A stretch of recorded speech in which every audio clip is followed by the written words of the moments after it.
So, babalikan kita mamaya. I will shift to Miss Maricel Soriano. Ma'am, okay lang sa'yo? Magtatanong ako sa'yo?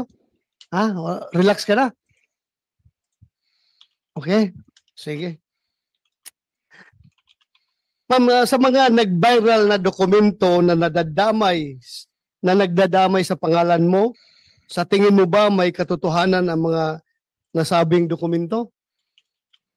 Sa tingin mo? Unang-una po, hindi ko alam yung tungkol sa mga dokumento. Nalaman ko na lang yan nung pinakita sa akin. Dahil hindi po ako nagbabasa ng Okay. mga ganyan. Wala po akong alam. Wala. Thank you po. Next question po, ma'am.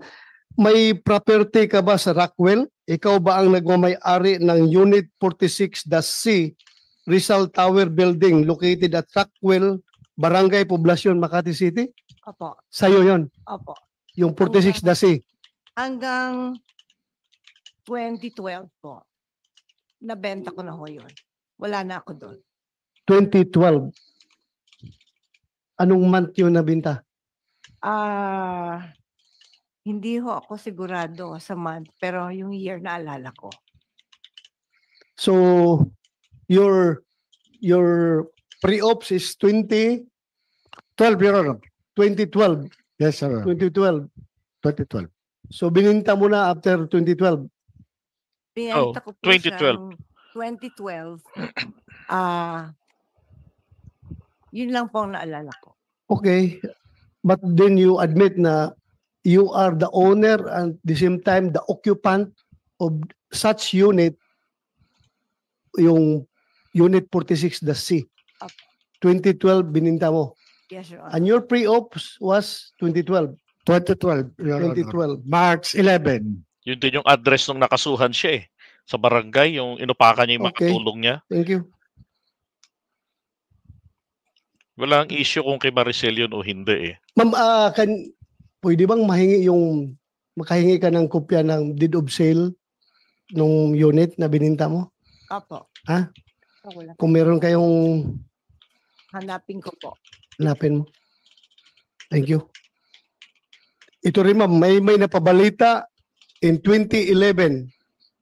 Two former household workers who Yan. lodged a complaint of serious physical injury against Maricel Soriano stated that they decided to flee from the actress condominium unit also because of her alleged cocaine use.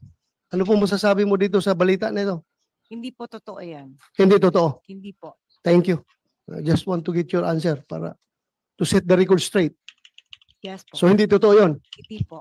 Pero totoo na meron kayong dalawang katulong sa bahay na dalawa na umalis, Opo, kasi ninakawan po nila ako. ninakawan kanila. Totoo na binugbog mo sila o hindi? Paano ko naman po bububugin? Dalawa po sila. Okay. I'm just confirming the report, the news report.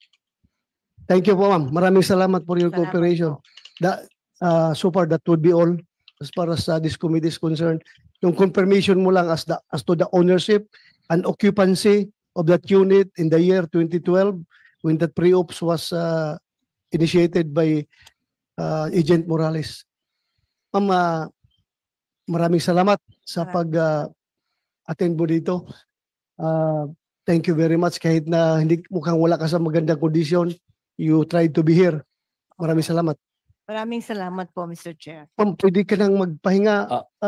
Chair, meron lang siyang gustong basahin. You want to, yeah, go ahead. Opo, pwede daw niyang Yes. basahin lang yung Okay, gustong basahin niya. Opo. basahin. Please, pakibasa. Ito. Magandang umaga po sa mga kagalang-galang ng mga senador at sa lahat po ng nandito ngayong araw. Ako po ay nakatanggap ng imbitasyon galing po kay Senador Bato de la Rosa para magbigay ng komento tungkol sa issue na pinag-uusapan dito sa hearing. Unang-unang humingi po ako ng paumanhin dahil hindi po ako sanay sa mga ganito. Alam niyo po, first time ko na po talaga na makatanggap ng imbitasyon na humarap sa Senado. Nakakakabahat, nakakatakot. Sa totoo lang po, hindi malinaw sa akin kung bakit po ako naimbitahan sa hearing. Nagtataka lang po ako dahil lahat po ng tumestigo dito ay nagsabing na-verify ang impormasyon, hindi na-verify ang impormasyon ni Mr. Morales at walang investigasyon na naganap. Pasensya na po kung nalilito po talaga ako dito. Gayunpaman, mataas po ang respeto ko sa Senado at sa mga kagalang-galang ng mga senador na nandito ngayon. Lalo na po si Chairman Senator De La Rosa. Sa abot po ng aking makakaya, tutulong ako na sagutin ang inyong mga katanungan. Pero sir, nakikiusap lang po ako sa inyo po. Kung ang usapin ay tungkol po sa mga bagay na may legal na implikasyon po, sana po ay pagbigyan niyo po ang aking abogado na sumagot para sa akin. Hindi man po ako abogado, sir. At sa usapang legal, mas nararapat po yata na ang abogado ko na lang po ang sumagot at magpaliwanag.